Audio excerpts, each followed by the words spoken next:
US investment green card. $800,000 must have legally documented money. Exit period after 3 years. Shuda LP 6302946180.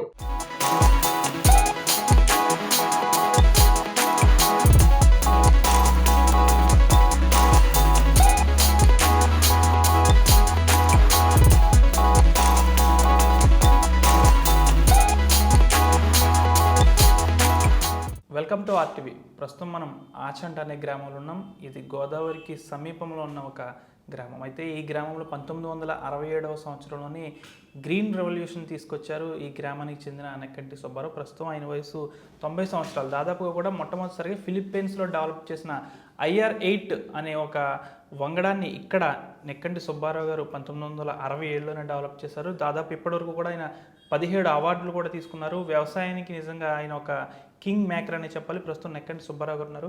Sir నమస్తే sir. మీకు ఈ 90 ఏళ్లలో కూడా అనేక అవార్డులు సాధించారు. అసలు మీరు అప్పట్లో ఈ ఆచంట అనే గ్రామంలో అప్పట్లోనే ఎటువంటి సౌకర్యాలు లేనప్పటికీ కూడా మీరు ఒక గ్రీన్ రెవల్యూషన్ ఇక్కడ తీసుకొచ్చారు. మీ కుటుంబ నేపథ్యం ఏంటి? మీకు ఇంతటి అవగాహన అప్పుడు ఎలా వచ్చింది? నాకు ఇప్పుడు 89 సంవత్సరాలు 90 సంవత్సరాలు. నేను మా నాన్నగారు కాలం చేస్తారు 1960లో. అంతవరకు నేను వ్యవసాయం అనేది తెలియదు నాకు. ఆయనే చూసేవారు. ఆయన కాలం చేస్తున్నారు. కుటుంబ బాధ్యత నా మీద రావటంతో ఇక చదువు మానేసి వ్యవసాయం చేయమని మా అమ్మగారు చెప్తే ఇంకా వ్యవసాయానికి వచ్చేసాను. మా పెద్దన్నయ్య గారు నాగేశ్వరరావు, మేము 6 అన్నదమ్ములం. నేను ఆఖరి వాడిని. ఆయన నాగేశ్వరరావు పెద్ద ఆయన వ్యవసాయం ఆయన దగ్గర ఎలా నార్మల్ ఎలా పోయాలో, ఏమేం చేయాలో, అలా నాట్లు వేయించాలో అన్నీ నేర్చుకుని నాకు మారిటేర్లో డాక్టర్ జి వెంకటరామన్ మా కజిన్ బ్రదరు, ఆయన సైంటిస్ట్గా ఉన్నారు. ఈ టెక్నాలజీ అంతా అక్కడికి వెళ్ళి అక్కడ కూడా సాంకేతికపరంగా అక్కడ కూడా కొన్ని నేర్చుకుని ఈ వ్యవసాయ రంగానికి వచ్చాను. ఆ రోజుల్లో అక్కుళ్ళు, కృష్ణకాటికలు, బస్సంగి ఈ 3 రకాలు ఉండే మార్టర్ పరిశోధన సంస్థ వాళ్ళు తయారు చేసింది. వాటి నెంబర్ MTU-10 కృష్ణకాటికలు, MTU-3 బస్సంగి, అక్కుళ్ళు MTU-11 ఈ రకాలు ఉండేవి అన్నమాట.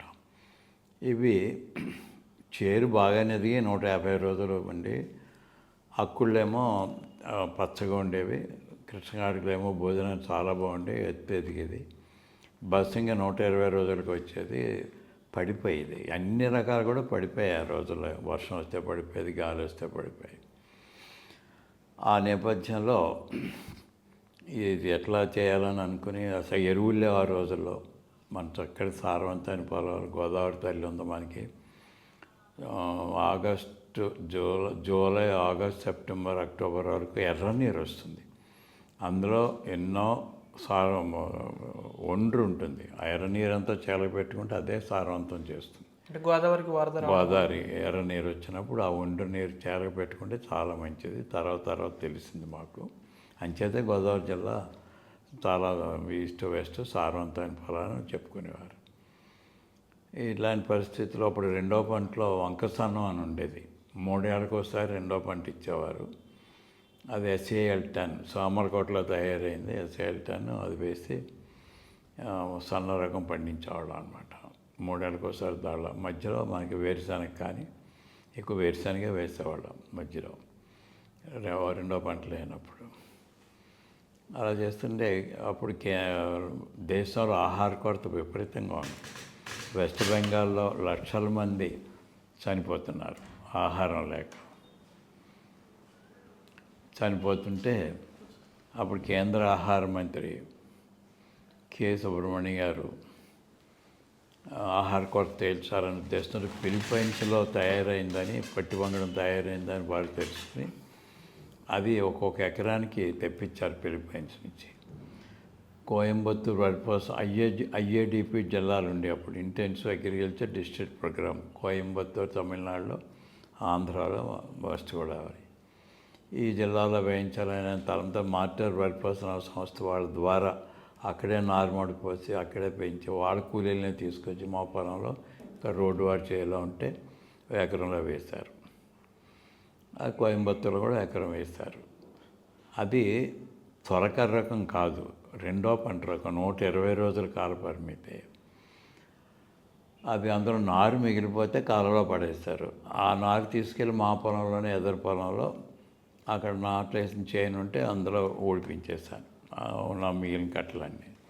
సరే ఇంక దీన్ని చూడటానికి దీని ఎరువులు పురుగు మందులు అన్నీ కూడా వాళ్ళ పద్ధతిలోనే ఫిలిప్పైన్స్లో ఏ రకం రికమెండ్ చేస్తారో ఆ రకంగా రికమెండ్ చేసి ఇక్కడ ఎరువులే వేసేసారు. అంత ఎరువులు మన పొలానికి అవసరం లేదు కూడా. పురుగు మందులు కూడా వాడారు. అప్పుడు అసలు మన పురుగు మందులు తెలియదు, యూరియా తెలియదు, పొటాష్ తెలియదు, ఏమీ తెలియదు. సరే వేసిన తర్వాత అందరూ చూడటానికి వచ్చేవారు. వారానికి చాలా అన్ని జిల్లా అంతటి నుంచి వచ్చారు. పేపర్లో పెడితే చూసి వెళ్ళిపోయేవారు. పొట్టిగా ఉంది, వర్షం వచ్చినా పడలేదు. అప్పటికే అక్కుళ్ళు కృష్ణాట్లు పడిపోయాయి. ఇది ఈయన దశలో కూడా పడలేదు. అక్కడ మా పాకాడ కూర్చున్న దాంట్లో కూడా ఆ చేలలో కూడా పడలేదు. సరే ఇది హార్వెస్ట్ చేశారు. హార్వెస్ట్ చేస్తే 22 బస్తాలు వచ్చింది. అక్కడ మా చేలో వేరే చోట కూర్చున్న చూస్తే అది కోయించాను. ఎన్ని సెంట్లో కోసిన ధర కోలిస్తే 10 సెంట్లు వచ్చింది. 4 బస్తాలు అయినాయండి. ఆశ్చర్యపోయింది. జీవితంలో ఊళ్ళో ఎవరూ నమ్మలేదు. 4 మరి అది గవర్నమెంట్ 20 బస్తాలు అవటం ఏంటి, ఇది 40 బస్తాలు అవటం ఏంటని ఆక్షేపించారు.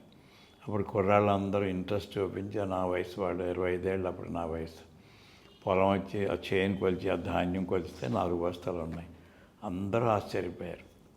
ఇది ఇలా రావటం చాలా అదృష్టం అనుకున్నాను నేను.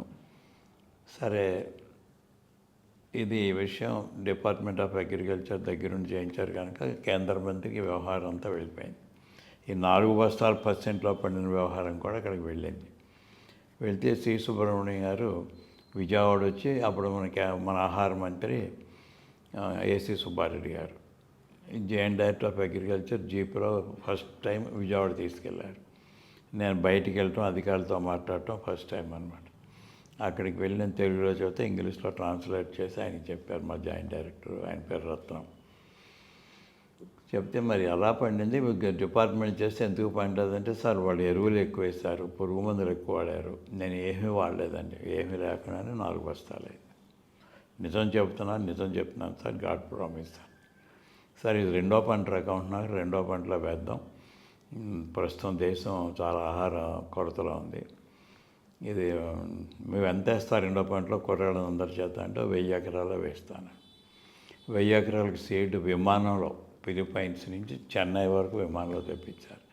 అక్కడి నుంచి లారీలో తెచ్చుకొని సెంటర్లో పంచుతుంటే కుర్రాళ్ళందరూ నమ్మిన వాళ్ళందరూ మేము వేస్తాం అని అప్పుడు ఎకరానికి 30 కేజీలు విత్తనం వాడేవాళ్ళం. 15 కేజీలు చొప్పున పనిచేస్తే 2000 ఎకరాలకు వచ్చింది. సరే ఇది పనిచేసాం, అయిపోతుంది కదా, ఈ సీడ్ వెనక్కి వెళ్తుంది ఇవన్నీ అని మాకు తెలియదు. సరే అది మొత్తం ఇంకా ఆచంటే ఒక యాత్రా స్పెషల్ అయిపోయింది. అన్ని రాష్ట్రాల నుంచి సైంటిస్టులు, అన్ని రాష్ట్రాల నుంచి ఎమ్మెల్యేలు, కేంద్రం నుంచి 50 మంది పార్లమెంట్ సభ్యులు వచ్చారు. అందరూ మన జెన్నూరు రాజుగారు ఉండేవారు, ఆయన కూడా తీసుకొచ్చారు. వాళ్ళందరికీ భోజనాలు పెట్టాను, పొలం అంతా చూపించాను. అప్పుడు 25 ఎకరాలు కూడా చూపిస్తే ఆశ్చర్యపోయారు.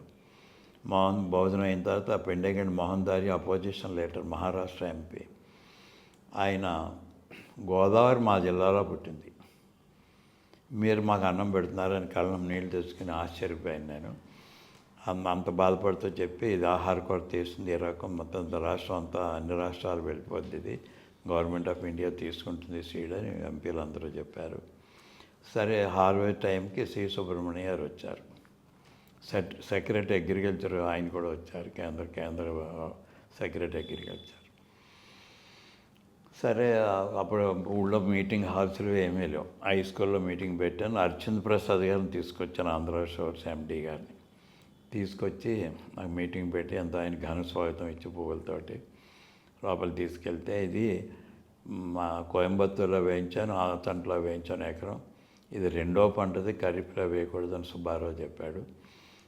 అలాగే 2వ పంటలో ఇది 40 బస్తాలు గ్యారంటీగా వస్తుంది అన్నారు. అలా ఇంచేది ఇక్కడ సీడ్ తెప్పించి 1000 ఎకరాలకు ఇస్తే 2000 ఎకరాలు సీడ్ కూరగాయలందరూ పట్టిపోయారు అని చెప్పేసి మీటింగ్లో చెప్పి 1 సెంట్ హార్వెస్ట్ చేయించాను నేను. ఎకరానికి 42 బస్తాలు వచ్చింది. ఇంకా అది చాలా గొప్ప రకం. ఇదంతా మేము గవర్నమెంట్ ఆఫ్ ఇండియా తీసుకుని అన్ని రాష్ట్రాలకి పంపిస్తాను. అని చెప్పేసి చెప్పారు. నేను అన్ని చోట్ల ఓడిపోయిన సుప్రీంకోర్టులో ఈ కుర్రాడు నెగ్గించాడని దగ్గరికి తీసుకొచ్చి సుబ్బారావుని పరిచయం చేశాడు రైతులందరికీ అని. అందరూ లేచి నుంచి తప్పట్లు కొట్టారు. సరే సార్ ఇంత కష్టపడ్డారు మా వాళ్ళు, అప్పుడు టార్పల్స్లో బరకాల్లో ఏమీ లేవు, శుభ్రంగా కళ్ళాలన్నీ పారతో చెక్కేసి, అప్పుడు ట్రాక్టర్లు ఎక్కడ ఉన్నాయి, ఎడ్లతో తొక్కించి ధాన్యం రెడీ చేశారు, బస్తాల్లో పట్టేస్తారు. మొత్తం అంతా గవర్నమెంట్ పట్టుకుపోయారు విజయవాడ ప్రాసెసింగ్ ప్లాంట్కి. బాగా ఏమైనా బోనస్ ఇవ్వండి సార్ కష్టపడ్డారు రైతులందరూ అంటే 35 రూపాయల నుంచి 17 రూపాయలు బోనస్ ఇచ్చారు. 15 రూపాయలు బోనస్ ఇస్తే ఈ 15 రూపాయల బోనస్తో 50 రూపాయలు అయినాయి. 35 ప్లస్ 15 50 రూపాయలు, 40 బస్తాలు అయిందంటే 40 50 2000. 2000 అయితే 300 అప్పుడు కాస్ట్ ఆఫ్ కల్టివేషన్ నార్మల్ కానీ కోత వరకు 300 ఉంటే సరిపోయేది. ఇది మొత్తం అంతా కూడా రైతులు ఆనందపడిపోయారు. వీటి నిమిత్తం అందరి తరఫున చెక్కులు తీసుకుని హైదరాబాద్ వెళ్తే అప్పుడు సెక్రటరీ స్టేట్ బ్యాంక్ ఆయన, మీ ఊళ్ళో బ్రాంచ్ లేదంటే లేదు సార్, పాలకొల్లు బ్రాంచ్ పెరిగిపోయిన డ్రాఫ్ట్లు అన్నీ అని చెప్తే, పాలకొల్లు బ్రాంచ్ మీ ఊళ్ళో బ్రాంచ్ పెడతాను 5 లక్షలు డిపాజిట్ ఇవ్వమంటే ఆచంట వచ్చాడు ఆయన. అందరూ 5 లక్షలు డిపాజిట్ ఇచ్చారు. ఆ రోజుల్లో ఆచంటలో స్టేట్ బ్యాంక్ పెట్టారు. ఆ తర్వాత ఆంధ్ర బ్యాంక్ వచ్చింది. అంటే ఈ గ్రామానికి బ్యాంకు వ్యవస్థను పరిచయం చేస్తుంది మీరేనా? అప్పట్లో బ్యాంకులు లేవు, మార్చిలో కూడా బ్యాంక్ లేదండి, ఓన్లీ పాలకొల్లు. అప్పుడు స్టేట్ బ్యాంక్ ఇక్కడికి వచ్చింది, చాలా అదృష్టం. తర్వాత ఆంధ్ర బ్యాంక్ వాళ్ళు వచ్చి పెట్టారు. తర్వాత కెనరా బ్యాంక్ వచ్చింది. తర్వాత పంజాబ్ నేషనల్ బ్యాంక్ రీసెంట్గా 2 ఏళ్ళ క్రితం వచ్చింది. వాళ్ళు నా ద్వారా. అంటే అప్పట్లో మొబైల్ ఫోన్స్ కూడా లేవు, మరి మీకు ఈ కమ్యూనికేషన్ అనేది ఎలా తెలిసేది మీకు? కమ్యూనికేషన్స్ అనేది నాకు ఒక్కడికే ఫోన్ ఉండేదండి అతనిలో, దాని ద్వారా కమ్యూనికేషన్స్ వచ్చాయి. తర్వాత విశాఖపట్నం వెళ్ళి అక్కడ డిఈ ఉండేవాడు టెలికమ్యూనికేషన్స్, ఆయన పట్టుకుంటే 25 మంచి డబ్బు కట్టిస్తే మేము ఎక్స్చేంజ్ పెడతాన్నారు. 25 లైన్ల బోర్డు అతనిలో ఆయన పెట్టారు. ఆ రకంగా టెలిఫోన్ ఎక్స్చేంజ్ కూడా తీసుకొచ్చాను అనమాట. అలా సంఘ సేవ చేయటం ఆయన డబ్బులు ఖర్చు అంటే ఇప్పుడు దాదాపు మీకు 90 సంవత్సరాలు మీరు వ్యవసాయంలోకి దిగిన కాడి నుంచి ఇప్పటి వరకు మీరు పొందిన అవార్డులు ఏంటి సార్? జాతీయ పురస్కారాలు 16, మన ఢిల్లీలో రీసెంట్గా ఈ నెలలో 6వ తారీఖున ఇచ్చిన దాంతో 17, నేషనల్ అవార్డ్స్ 17 వచ్చినాయి. అంతర్జాతీయ పురస్కారాలు ఫిలిప్పైన్స్లో 2 వచ్చినాయి, 3 ఫిలిప్పైన్స్ IRR 3 ఇచ్చారు. అదండి గొప్పతనం. ఈ వెరీ రీసెంట్గా ఇది మన గవర్నమెంట్ ఆఫ్ ఇండియా IRI వాళ్ళు 6వ తారీఖున సన్మానం చేసి గ్రాండ్గా గ్రీన్ రెవల్యూషన్ మన సెంట్రల్ గవర్నమెంట్ కూడా గ్రీన్ రెవల్యూషన్ మ్యాన్గా వ్యవసాయ శాఖ మంత్రి నాకు సర్టిఫికేట్ ఇచ్చారు. గవర్నమెంట్ ఆఫ్ ఇండియా కూడా చాలా అవార్డులు ఇచ్చింది, అవన్నీ బయోడేటాలో ఉన్నాయి. చేత ఈ సేవ చేసినందుకు ఎన్ని అవార్డులు వచ్చినాయి. 1985 జూన్ 5న ఫిలిప్పైన్స్లో 25th యానివర్సరీ చేశారు. అప్పుడు డాక్టర్ స్వామినాథన్ గారు రిటైర్ అయిపోయి IR8 వేసినప్పుడు స్వామినాథన్ గారు కూడా అటెండ్ వచ్చారు. IR8 బ్రేడర్ వచ్చాడు ఫిలిప్పైన్స్ నుంచి, IR8 డైరెక్టర్ జనరల్ వచ్చారు, IRR డైరెక్టర్ జనరల్ కూడా వచ్చారు. Ford foundation chairman doctor Freeman కూడా వచ్చారు, నా బాగా గుర్తు. అంతా అలా ఆ రోజుల్లో అలా వచ్చారనమాట. మీరు ఇప్పటివరకు ఏ దేశాలు వెళ్ళారు సార్? నేను ఓన్లీ ఫిలిప్పైన్స్ అని, ఇంకే దేశాలు వెళ్ళలేదు. థాయిలాండ్ పిలిచారు, వెళ్ళలేకపోయాను. ఫిలిప్పైన్స్ 2 సార్లు వెళ్ళాను. అక్కడ నన్ను ఏమని పిలుస్తారంటే డయస్ మీదకి, Nekkanti Subbarao please come to the dais అని అంటారు. Mister IR8 please come to the dais. Mister IR8 అంటే మీ పేరు ఎలా నా పేరు మార్చేస్తారు వాళ్ళు. ఎంచేతంటే 2000 ఎకరాలు ప్రపంచంలో ఎక్కడా వేయలేదు. వాళ్ళ వెరైటీ అంత పాపులర్ అయింది కనుక వాళ్ళు 50 years ఆఫ్ IR8 ఫంక్షన్ ఢిల్లీలో 2016 ఆగస్టులో చేశారండి. ఢిల్లీలో తాజ్ హోటల్ తీసుకుని అమెరికా నుంచి, అదే ఫిలిప్పైన్స్ నుంచి ఆ డైరెక్టర్లు సైంటిస్టులు అందరూ వచ్చారు. స్వామినాథన్ కూడా పిలిచారు, వ్యవసాయ శాఖ మంత్రి పిలిచారు, ప్రధాని రాలేదు, వ్యవసాయ శాఖ మంత్రి వచ్చారు. నేను 6 లైజాన్ ఆఫీసర్ ఒక ఆయన ఉంటారు, స్వామినాథానికి, మన డైరెక్టర్ జనరల్కి, వాళ్ళ డైరెక్టర్ జనరల్కి, మన మంత్రి గారికి, వీళ్ళందరూ కూడా 6 మెమెంటోలు చేయించి 60,000 పట్టుకెళ్ళి ఫిలిప్పైన్స్ ఫ్యామిలీతో పిలిచారు. 2 ఫ్లైట్కి వెళ్ళాం, ఆ అవార్డు తీసుకుని వచ్చాం. అది 50 years ఫంక్షన్ అనమాట. IR8 నాది 25th యానివర్సరీ చేసినప్పుడు ఇలా IR8 ఇలా పట్టుకొని ఉంటా. రైస్ టుడే అని ఇంటర్నేషనల్ మ్యాగజైన్ ఉంది, ప్రపంచం అంతా వస్తుంది.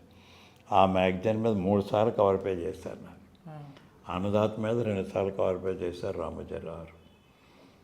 అన్నదాతలో ఈ రోజుకి కూడా ఉదయం సాయంకాలం అన్నదాత పాట వచ్చినప్పుడు, అన్నదాత ప్రోగ్రాం వచ్చినప్పుడు దేశానికే మొకటమయ్యానని నన్ను చూపిస్తారు. అంటే రామోజీరావు గారితో కూడా మీకు చాలా దగ్గర రామోజీరావుతో సంబంధం ఉందని బాగా అంటూ దగ్గర సంబంధంలోనే ఆయనతో 2 సార్లు కలిసి భోజనం కూడా చేయడం అదృష్టం అనమాట. ఏ కొత్త వచ్చినా ఆయన కూడా పంపించేవాడిని. ఆ ఫామ్లో 300 గేదెలు 200 ఆవులు ఉన్నాయి ఆయన ఫామ్లో. వాటికి గడ్డది కావాలి కనుక ఈ విత్తనాలన్నీ ఆయన పేడ విత్తనాలన్నీ ఇక్కడి నుంచి పంపించేవారు. ఇక్కడి నుంచి పంపించాను, ఫ్రీగా పంపించేవాడు. అంటే మీ సాగు అనేది ఈ ఆచంటకి పరిమితమైందా లేకపోతే ఇంకా ఇతర ప్రాంతాల్లో కూడా 4 రాష్ట్రాలు పరిమితం చేశాండి. కొత్త రకాలన్నీ వచ్చిన తర్వాత మనం ఇప్పుడు IRATతో మార్టర్లో స్వర్ణం తయారు చేశారు. DRR డైరెక్టర్ ఆఫ్ రైస్ రీసెర్చ్లో జయ అనే ప్యాడీ తయారు చేశారు.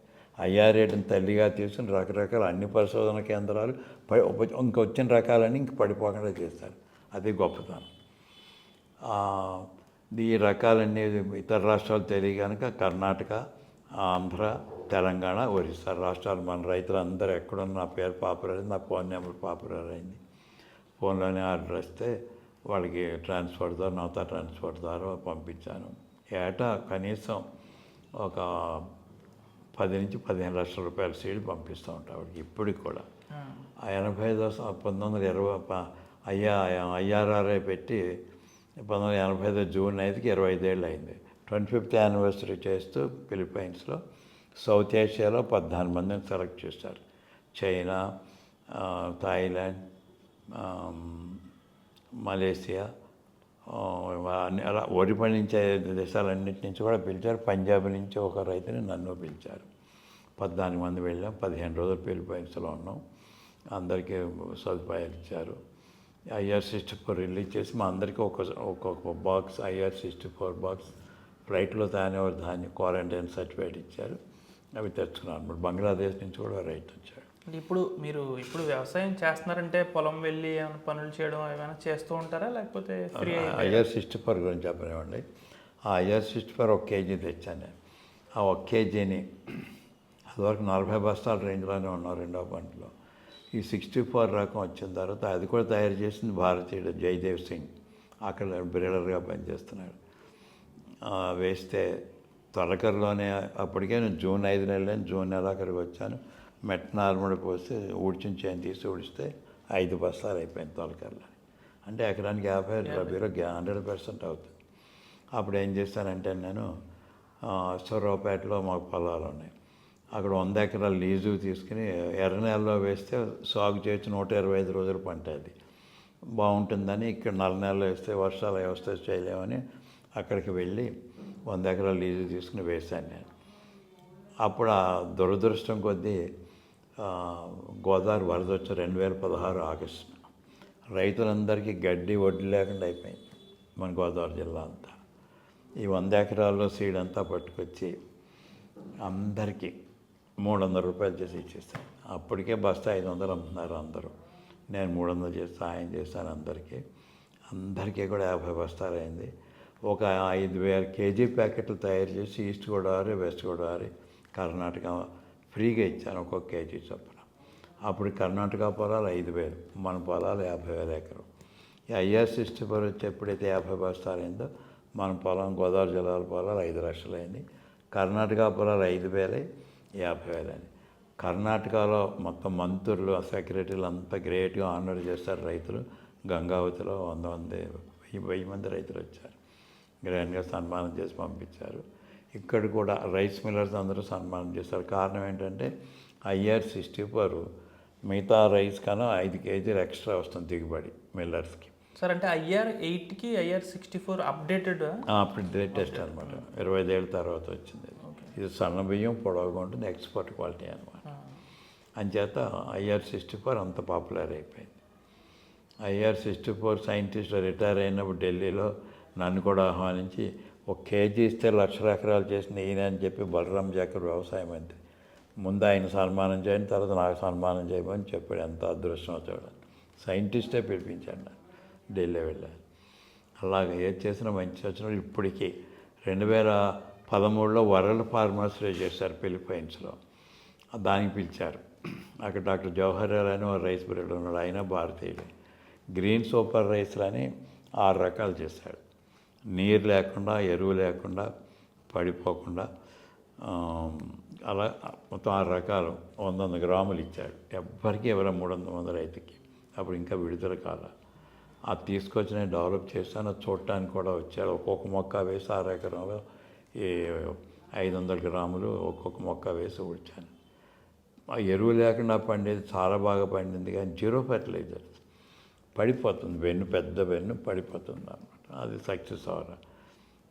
చవుడు పొలం ఉన్న భూమిలో ఉప్పు నీరు ఉన్న, బోర్లో ఉప్పు నీరు ఉన్న పండేది SAL-10. ఎంత గొప్పగా పండిందంటే అంత గొప్పగా పండింది. బేనాధాన్ 75 బాగా పండింది. బేనాధాన్ 11 అది బాగా పండింది. PR 126 అది చాలా బాగా పండింది. ఈ రకాలు ఇవాళ లక్షల ఎకరాలు అయిపోయినాయండి. ఈ SAL-10 అనేది తాడేపల్లి ఏరియాలో 80 బస్తాలు అవుతుంది. అన్ని చోట్లకి పప్పు తెలంగాణ వెళ్ళింది, ఇటు ఒరిస్సా వెళ్ళింది. తెలంగాణలో ఒక జడ్పీ చైర్మన్ ఇలా చౌడు తట్టుకునే పొలం ఉంది, నాకు చౌడున్న పొలం ఉంది, అందులో పండే రకం మీ దగ్గర ఉంది కదా అని 80 ఎకరాలకు పెట్టుకెళ్ళారు. 80 ఎకరాలు విడిస్తే అసలు అందరూ 10 బస్తాలు అవ్వండి, 40 బస్తాలు ఆయనకి అయింది. ఆ ఊరు తీసుకెళ్ళి గ్రాండ్గా సన్మానం చేసి నాకు ఎంతో గౌరవించి పంపించాడు. ఎప్పుడు 40 బస్తాలు ఎరగవండి, 10, 12. ఈ చౌడు రకం తట్టుకుని నాకు 45 అయింది అన్నాడు. అలా అప్పటికీ కూడా 70 నుంచి 80 అయిపోతుంది ఈ చౌడు తట్టుకునే రకం. PR 126 అయితే లక్షల ఎకరాలు అయిపోయింది. 50 నుంచి 55 బస్తాలు, 60 బస్తాలు కూడా అవుతుంది. అలా పాపులర్ చేసుకుంటూ వస్తున్నాను. ఇప్పటికీ మార్టర్ ఫార్మర్ రకాలు ఏమన్నా కూడా నాకు ఇస్తారు. వాళ్ళ రకాలన్నీ కూడా చాలా పాపులర్ చేశాను. బాగుంటే రైతు వేసుకుంటే అదే ప్రాపగేట్ చేయటం, బాగోకపోతే రైతు వాడాడు. ఇదండి నా బ్రీఫ్ కెరీర్ ఇది. అంటే ఇప్పుడు కూడా ఇప్పుడు కూడా సాగు చేస్తున్నాను. ఏ కొత్త రకాలు వచ్చినా నాకే వస్తాయి. అంటే చాలామంది యువత వ్యవసాయం చేయాలని వస్తూ ఉంటారు, కానీ మధ్యలోనే వెనుక తిరుగుతారు. ఈ చాలా నష్టాలు వచ్చేస్తాయి వ్యవసాయం అని. అలాంటి వారికి మీరు ఇచ్చే సలహా ఏంటి సార్? ఇప్పుడు ఒక్క విషయం చెప్పాలి మీకు. 190 ఎకరాలు కౌలుదారు చేతిలోకి వెళ్ళిపోయిందని వ్యవసాయం. ఏం చేతంటే పిల్లలందరూ సాఫ్ట్వేర్ ఇంజనీర్ అయిపోతే తల్లిదండ్రులు పెద్దవాళ్ళపై వాళ్ళ దగ్గరికి హైదరాబాదు అటు ఇతర దేశాలు వెళ్ళిపోతున్నారు. ఈ పొలాలన్నీ కౌలుకి ఇస్తున్నారు. 30 బస్తాలు కౌలు వస్తుంది. 30,000-1500 40,000 వస్తున్నాయి. కౌలు రైతు ఏదో చేసుకుంటున్నాడని అందరు కౌలుకి ఇచ్చేస్తారు. వాళ్ళు ఎరువుల కొట్టలు అరువులు తెచ్చుకోవాలి. వాళ్ళు పెట్టుబడి పెట్టలేరు కౌలుదారులు. అవన్నీ తెచ్చుకుని ఎక్కువ ఎరువులు వాడేస్తే నష్టపోతున్నారు తప్ప అవి సాగు విధానం ఈ డిపార్ట్మెంట్ ఆఫ్ అగ్రికల్చర్ వాళ్ళు చెప్పాలి. ఎందుకంటే ఎరువులు వేయొద్దని రైతుకి. మండలం అందరికీ ఒకే డెమాన్స్ట్రేట్ ఉంటే ఎలా సరిపోతాడు? ప్రతి మండలానికి ఒక ఆఫీసర్ ఉండాలి. జిల్లాకు ఒక దేనికి అలా వేస్తే సరే ప్రతి 5,000 ఎకరానికి ఒక ఆఫీసర్ ఉంటే కౌలు రైతులు కూడా బాగుపడతారు. అంటే అవగాహన లోపం. అంటే దాదాపు మీరు అనుకున్నదంతా గోల్ రీచ్ అయిపోయారు. ఇంకేమైనా అనుకుంటున్నారు? ఇంకా ఏమైనా సాధించాలంటే ఇప్పుడు ఏ కొత్త రకం వచ్చినా ఇప్పటికే వస్తారు నాకు. ఫిలిపైన్స్ నుంచి అని, మార్టర్ నుంచి, DRR అని హైదరాబాదు. ఇప్పుడు మొన్న వెరీ రీసెంట్గా ఢిల్లీ నుంచి నాకు పోసా సాంబా అని 1853 నెంబరు 5 కేజీలు పంపించారు. వేశాను. 5 కేజీలు ఎంత గొప్పగా పడిందంటే అత్యంత సన్న రకం BPT 5204 అందరూ భోంచేసేది అదే వెరైటీ. దానికి మైనస్ పాయింట్ ఏంటంటే పడిపోదు, కానీ అగ్గి తెగులు పొడ తెగులు వస్తుంది. దాని గురించి ధర ఎక్కువ 2,000 ఉంటుంది. అంటే మీరు పండించిన ధాన్యం అంతా ఎక్కడికి పంపిస్తారు సార్? విత్తనాలుగా వెళ్ళిపోతాయండి. విత్తనాలకి అంతా కూడా విత్తనమే. ఆ BPT గురించి వినండి. అది రుచి, అన్నం అంతా రుచి. ఆ ఢిల్లీలో ఏం చేశారంటే అగ్గి తెగులు రాకుండాను పొడ తెగులు రాకుండా జీన్స్ పంపించి అందులోకి వేరే క్రాస్ చేయలేదు, ఇంకో వెరైటీ టెక్నాలజీ మారిందని జీన్స్ పంపించి అగ్గి తెగులు పొడ రాకుండా చేస్తారు. నాకు 5 కేజీలు పంపించారు. 5కి వీళ్ళే అయ్యారు వాళ్ళు. అది వేసాను. ఢిల్లీ చూడటానికి వచ్చారు, ఆశ్చర్యపోయారు. అది ఇప్పుడు మళ్ళీ 100 ఎకరాలకి వెళ్ళిపోతుంది. బస్తారండి వేరు. మిగతా అన్ని 1,500 ఉంటే అది బస్తారండి. అత్యంత సన్నం, భోజనానికి చాలా బాగుంటుంది. లాస్ట్ ఇయర్ వచ్చింది, దాన్ని అభివృద్ధి చేశారు. 1853 పోసా సాంబా అని పెట్టారు. 5204 దాన్ని అలా తయారు చేశారనమాట. అదే రకాన్ని ఇప్పుడు DRR వాళ్ళు చేస్తున్నారు. నెక్స్ట్ రిలీజ్ అవుతుంది. అది 150 రోజుల బదులు 135 రోజులకే చేస్తారు. అది మా డిఆర్ఆర్ నెంబర్ ఇచ్చి రిలీజ్ చేస్తారు. అది ప్రాపగేట్ చేస్తాం. రోజులు తగ్గించేస్తాం. రోజులు ఎక్కువ ఇబ్బంది అవుతుంది హార్వెస్ట్ చేసుకోవడానికి వాటికి. మీకు కూడా కొంచెం అనారోగ్య సమస్య కూడా ఉంది మరి. ఇది నాకు ఎలా బ్యాలెన్స్ చేసుకుంటున్నారంటే మీరు గతంలో 2 పూటలు కూడా భోజనం చేయకుండా ఉండేవారని విన్నాను. నేను నా 35వ సంవత్సరం నుంచి ఒక్క పూట భోజనానికి వచ్చేసానండి. నేను ఆహార విషయంలో చాలా జాగ్రత్తగా ఉంటాను, ఆరోగ్య విషయంలో కూడా చాలా జాగ్రత్తగా ఉంటాను. అంచేత ఇన్నేళ్ళు ఇలా హ్యాపీగా ఉన్నాను. నేను ఒక పూట భోజనం, సాయంత్రం 2 ఇడ్లీ 2 దోశలు, కానీ పొద్దునే 30 గ్రాముల రైసు, పెరుగు, పౌడరు. అప్పటికీ అలాగే బయటికి వెళ్ళినా సరే అది పెరుగు అన్నమే తింటాను తప్ప ఏమీ తిన్నాను. ఆరోగ్య విషయంలో జాగ్రత్తగా ఉంటాను అన్నమాట. ఈ ఆచంట అనే ఒక మారుమూల గ్రామంలో 1967వ సంవత్సరంలోనే దాదాపు ఇక్కడ ఎటువంటి కమ్యూనికేషన్ లేదు, కనీసం ఒక టెలిఫోన్ కూడా లేని కాలంలోనే నెక్కటి సుబ్బారావు అనే ఇతను దాదాపు ఫిలిప్పీన్స్ నుంచి పంపించిన వరి వంగడాలను ఇక్కడ అభివృద్ధి చేసేవారు. ఇప్పటికి కూడా అనేక రకాలైన వంగడాలను ఇక్కడ వేస్తూ, ఇక్కడ అభివృద్ధి చేస్తూ, విత్తనాలను తీసి వాటిని పంపిస్తున్న పరిస్థితి. దాదాపు 90 సంవత్సరాల వయసులో కూడా ఇంకా వ్యవసాయం చేస్తూ వ్యవసాయానికి నూతన వరవడికలు సృష్టిస్తున్నారు. అంతేకాకుండా ఈ ఆచంటలో మొట్టమొదటిసారిగా రైతులు ఇబ్బంది పడకూడదనే ఉద్దేశంతో ఆచంట గ్రామానికి ఒక ఎస్బీఐ బ్యాంక్తో పాటు ఆంధ్ర బ్యాంకును కూడా నెక్కంటి సుబ్బారావు గారు తీసుకొచ్చారు. తర్వాత టెలిఫోన్ ఎక్స్చేంజ్ని కూడా ఈయన తీసుకొచ్చారు. నిజంగా ఆచంట అభివృద్ధి ప్రదాత నెక్కంటి సుబ్బారావు అని చెప్పొచ్చు. ఒకవైపు వ్యవసాయంలో కొత్త వరవడికలు సృష్టిస్తూనే ఆచంట అభివృద్ధికి కూడా ఎంతో దోహదం చేసిన ఈ నెక్కంటి సుబ్బారావు సేవలు చాలా చిరస్మరణీయమని చెప్పాలి. వీడియో వర్షన్ శేఖర్తో మనోజ్ RTV ఆచంట నుంచి. మరిన్ని వీడియోస్ కోసం ఛానల్ ని సబ్స్క్రైబ్ చేయండి. లేటెస్ట్ అప్డేట్స్ కోసం వాట్సాప్ ఛానల్ ని ఫాలో చేయండి. అండ్ లింక్ డిస్క్రిప్షన్ లో ఉంది.